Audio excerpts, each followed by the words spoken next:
The Flash film we've all been waiting for is finally here. It's been a long time coming. A really, really long time coming. They cast Ezra Miller like 9 years ago. 9 years ago! Do you know what else happened 9 years ago? The start of CW's The Flash. It just ended like a month ago. After 9 seasons. 9 seasons of like 22 episode seasons. It's been a long time. Just to illustrate how long 9 years is, 9 years is a third of my life, with a little sprinkling of a couple of months here or there. 9 years ago, Game of Thrones was still the greatest show ever made. 9 years ago, I still had hopes and dreams. So, The Flash, was it worth the 9-year wait? Yes. I love this film so very, very much. Everything about this movie I loved, mostly. It does so much right, I can kind of forgive it for doing some things wrong. I think the things that really stand out to me are the humor and the heart. It is packed full of emotion. It's pulling on your heartstrings, but in a really genuine, beautiful way. And the humor. The humor is amazing. I found this film to be really funny. Like, not just like doing a little quip and a joke here, very kind of MCU style kind of humor, where you're like, yeah, that's kind of funny. I found it genuinely hilarious, and that all comes down to Ezra Miller.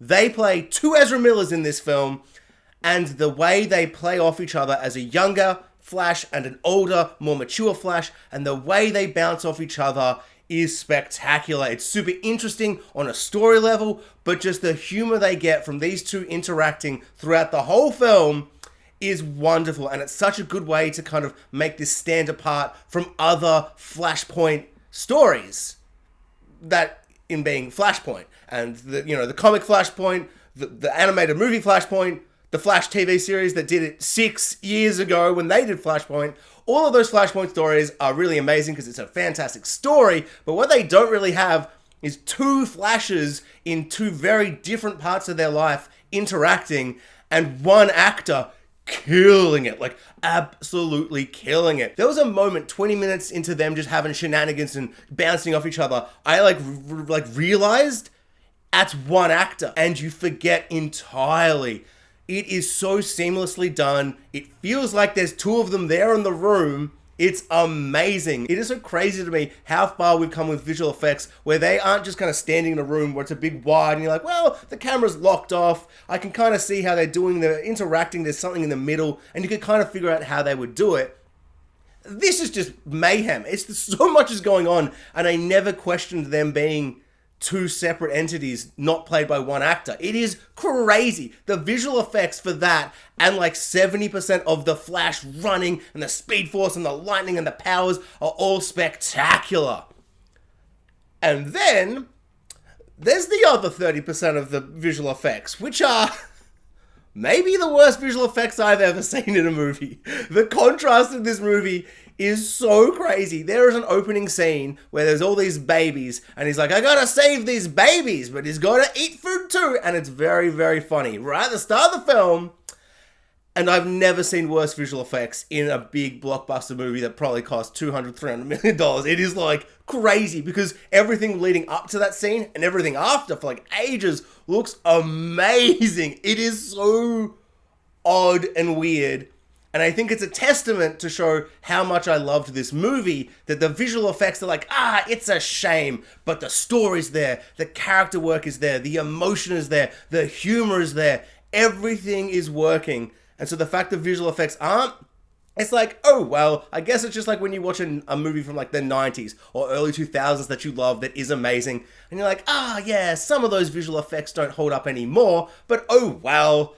Unfortunately, we're just gonna have to pretend this was made in the 90s. So the Flash and other Flash aren't the only superheroes in this film. We get Batman and Supergirl, and they are both amazing. Supergirl definitely gets way less to go with, but I found her awesome. Her suit looked amazing. That actress was great.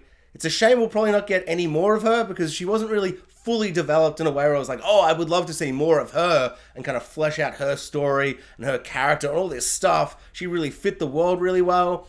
But I presume James Gunn is just going to cleanse house and he's not going to utilize her. So that's a bit of a shame. But for what we got, I really liked her. But the highlight, of course, was Michael Keaton as Batman. Old man Batman. Everything with Batman was really, really good. There was only like one or two moments where you're like, ah, yeah, member berries. And they're like all in the trailer. Like some of the member berry stuff, like the nostalgia and stuff, is actually really amazing. And there's some really shocking, surprising things they do with Batman. But just generally, I think Michael Keaton has kind of aged like a fine wine, like a fine cheese. He's a better actor now, I think. I don't think he was ever bad, but there's just like this kind of moment in his career when he kind of got a bit more grisly, a bit more wrinkles on the face, and I just felt like suddenly he realized how powerful he could be with just like a stare and a look. And so to have him back in the cowl, back in the Batman costume, but this time he can actually move and do action and fighting, lots of Batarang stuff. His bat ship is back and it's looking glorious and amazing. The Batcave is spectacular. He's just really, really fun. Everything with him is amazing. There was like one moment where I'm like, yeah, you didn't really need to do that. That feels very much like, remember that other movie? And I'm like, I do. It's not very good, if I'm being honest. Like, it's definitely better than Batman Returns, which is kind of an unwatchable nightmare and just far too sexual. Have you guys rewatched it recently? Because the Penguin is a sexual deviant and he disgusts me. It makes me want to throw up. It's a horrible little movie. I think I've tried 4 or 5 times to get to the end, and I'm still not at the end. But maybe I am and I forgot. It's just a disgusting, horrible gothic nightmare. And Batman just like happens to be in it for like 20 minutes. It's weird. And so to see him in this movie where it's all working for me and you've got that amazing, amazing score from the original Batman movies, it's an absolute delight, a huge highlight of the film, and the way he interacts with the two Flashes and Supergirl is awesome. I would say this film is overwhelmingly positive and pretty much a perfect film until around the third act. In the third act, a couple of things I didn't really love. I felt like maybe it was a little too rushed in places, and there's kind of a resolution that I enjoyed, but I would have just loved like 20, 30 more minutes just to kind of really soak into this idea they've got for the end.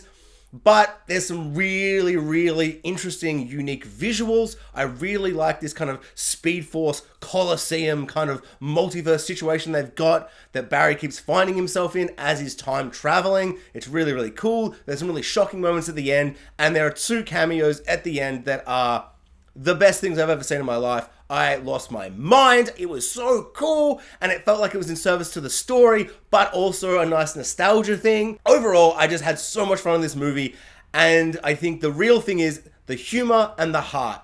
Ezra Miller as the Flash and the story about him trying to save his mom is powerful and shocking and sad and a little heartwarming at times, but really melancholy and powerful by the end.